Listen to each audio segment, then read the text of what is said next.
You know, I think I need to go take a leak. Be back in a minute.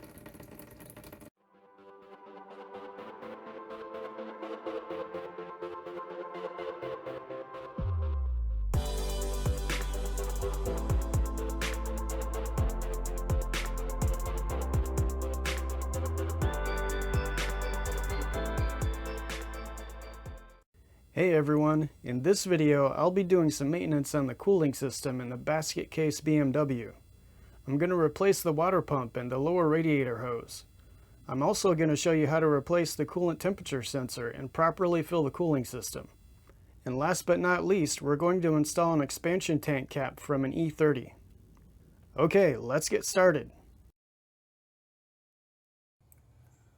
A trick I like to use for removing the water pump pulley is to break the bolts loose while the belt is still attached. The belt puts tension on the pulley so it keeps it from spinning. That said, if the bolts are really tight and the belt still slips, you can try grabbing the belt and putting some tension on it. That might give it enough friction to keep it from spinning. Okay, now that all four of the bolts are loose, we're going to remove the serpentine belt. To remove the belt, you need to loosen the belt tensioner. It's right here. And if you look right here, there's a 16mm hex at the base of the tensioner. You put a wrench on that or a socket and twist it clockwise, and that will loosen the tensioner so you can pull off the belt.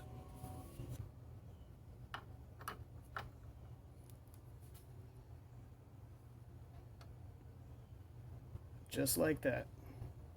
And actually, you don't even need to completely remove the belt. As long as it's off of the water pump pulley, we're good to go. So now we're just going to remove these bolts. Since we loosened them earlier, we can just undo them by hand.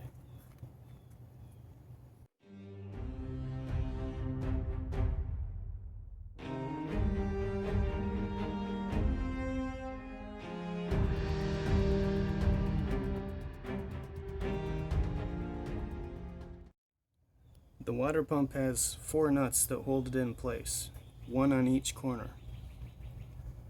But before we remove the water pump, we need to drain the coolant out of the system. So let's do that first. We're going to start by removing the expansion tank cap.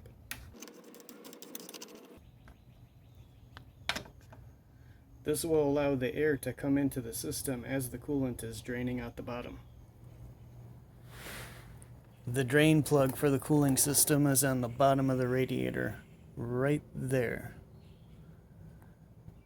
There might be a special tool for that, I don't know.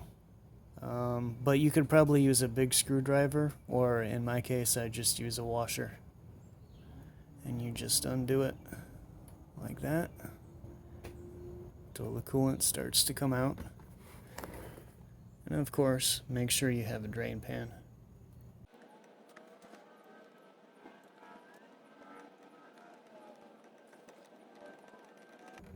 It's about to get messy.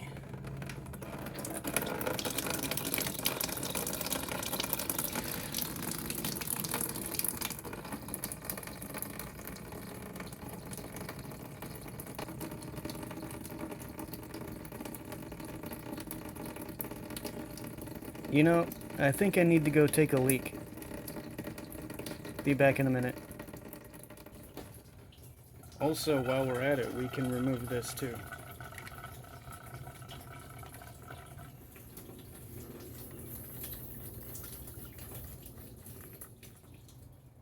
Okay, I reinstalled the drain plug on the bottom of the radiator and I moved the drain pan directly underneath the engine. That's because when we remove the water pump, more coolant is going to come out. So the pan is going to catch it. Once again, the water pump has 4 nuts. They're 10mm, one on each corner.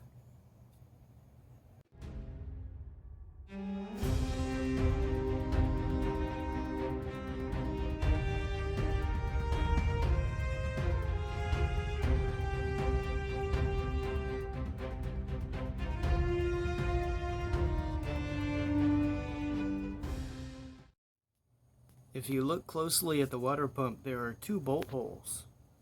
One here and one here. Those are not for mounting bolts. Those are actually to help pull the water pump off of the engine. What you do is you take a bolt with a 6mm thread and you put it into that bolt hole, and as you tighten the bolt, it will pull the water pump off of the engine block. So you might be wondering, okay, where do I get a bolt with a 6mm thread, right? It just so happens the two bolts for the air filter box are perfect for this.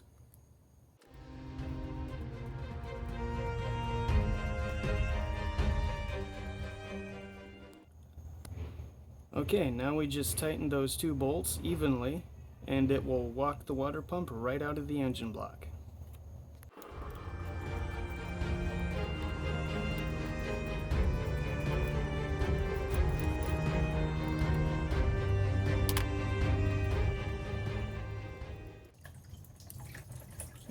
There she goes.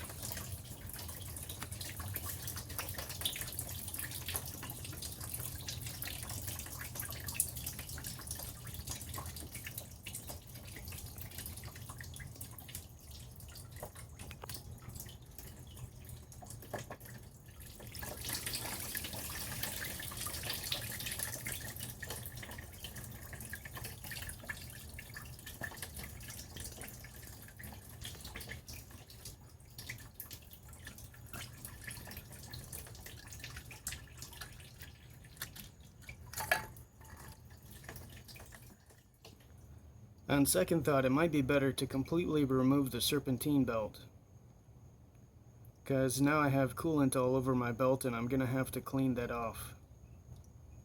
Oops. Looks like somebody tried to use gray RTV silicone to seal the water pump. I'm gonna have to scrape that stuff out before I install the new one. To avoid damaging the aluminum, I'm just gonna use an old credit card to scrape that out.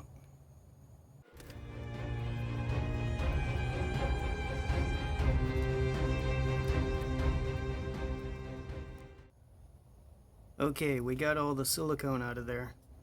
Now, before we install the new water pump, I'm going to put some silicone grease on the O-ring. That'll make the pump easier to install, plus it'll help prevent the O-ring from getting damaged. By the way, this round part on the water pump, when you install it, will be facing the bottom. So the water pump will install like that.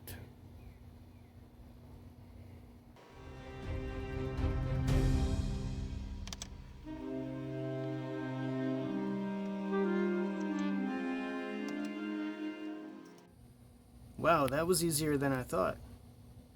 Anyway, now all we need to do is reinstall the 4 mounting nuts, one on each corner, and torque them to spec.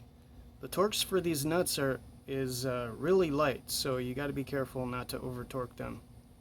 You don't want to snap off these mounting studs. That would be a bad day.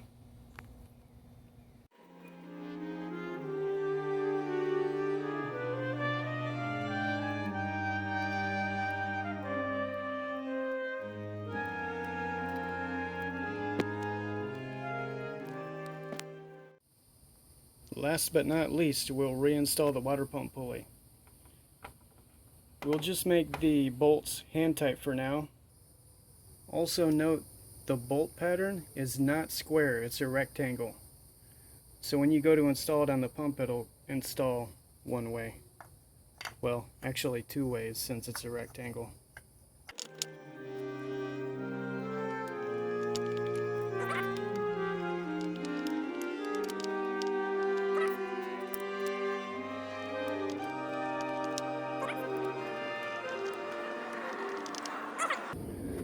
Now we'll just get them hand tight. We'll do the final tightening after the belt is installed.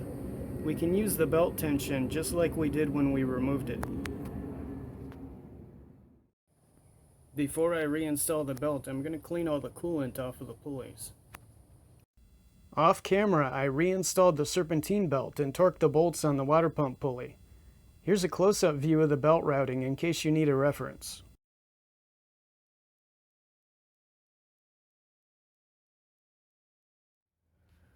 While we're in here, I'm going to replace this one radiator hose. It's starting to get kind of mushy. Actually, the rubber has the consistency of a pencil eraser. I don't think it's going to last much longer. This guy is actually pretty easy to replace. There is a metal clip on each end of the hose. You just use a prying device to pull that clip out and the hose pops off. The other end of the hose on the thermostat housing is the same. You pry that little clip so it comes out and the hose pops off. Also, don't forget to unplug the temperature sensor here. All you have to do is squeeze on this and pull it off.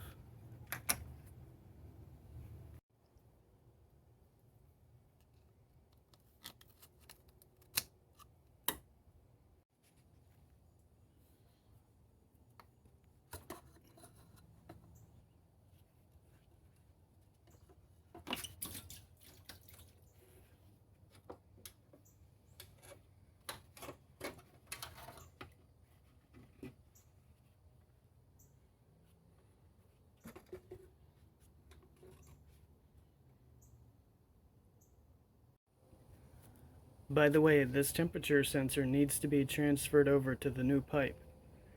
To remove it, you just squeeze these two tabs and pull it straight out.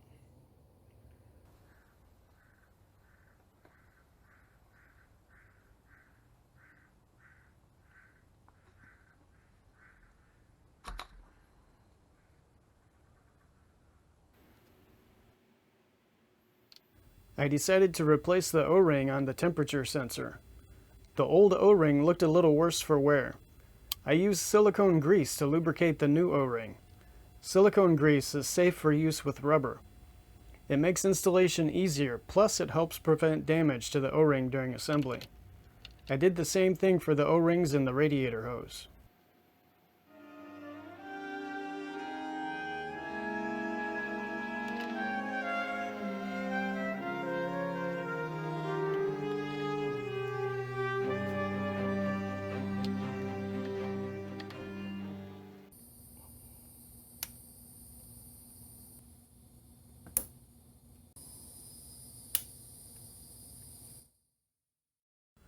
Okay, this part might be controversial. The expansion tank cap on the E46 BMW has a pressure rating of 2 bar. The little 200 in the middle of the cap is the pressure rating. In Freedom units, that's almost 30 psi. As far as I know, the E46 is the only BMW to use such a high pressure in the cooling system. The E46 is also notorious for cooling system issues. Coincidence? I think not. Personally, I think the high pressure puts unnecessary stress on all the plastic parts in the cooling system. So I decided to get an expansion tank cap from an E30 BMW. It's a direct swap into the E46. The E30 cap is rated for 1.4 bar or about 20 psi. Most cars use around 15 to 20 psi in their cooling system, so the E30 cap is not unusual. Actually, the E46 cap has an unusually high pressure rating. The lower pressure should reduce the stress on the cooling system components, and that should improve the reliability of the cooling system. But I'll keep the original cap just in case. And of course, I'll keep you guys posted on how the E30 cap performs. Anyway, sorry for that little rant. Let's get back to work. Last but not least, we need to refill the coolant. The E46 has an unusual refill procedure, but it's not too complicated. First of all, we need to turn the key to the on position, but don't start the engine. Then turn on the heater. This will open up the control valve that lets coolant flow through the heater, and that will help remove air bubbles in the heater core. Next, we'll remove the expansion tank cap and the bleeder screw and add coolant until the coolant level indicator is in the proper range. The indicator has two little knobs on it. The top of the expansion tank should be somewhere in between those two knobs. The indicator floats on top of the coolant, so if the coolant level is low, the indicator will be low as well. It can be difficult to tell if the coolant level is too high because the indicator can only go so high. My advice would be to go slow so you can tell when it's getting close to full. After the coolant level is full, you can reinstall the cap and the bleeder screw. Then you can take the car for a spin around the block to circulate the coolant. Make sure to let the engine completely cool off before checking the coolant again. You should give it at least a few hours. Overnight would be better. Anyway, the Basket Case BMW's cooling system should be good to go now. So in the next video, we're going to focus on a different system. Thanks for watching.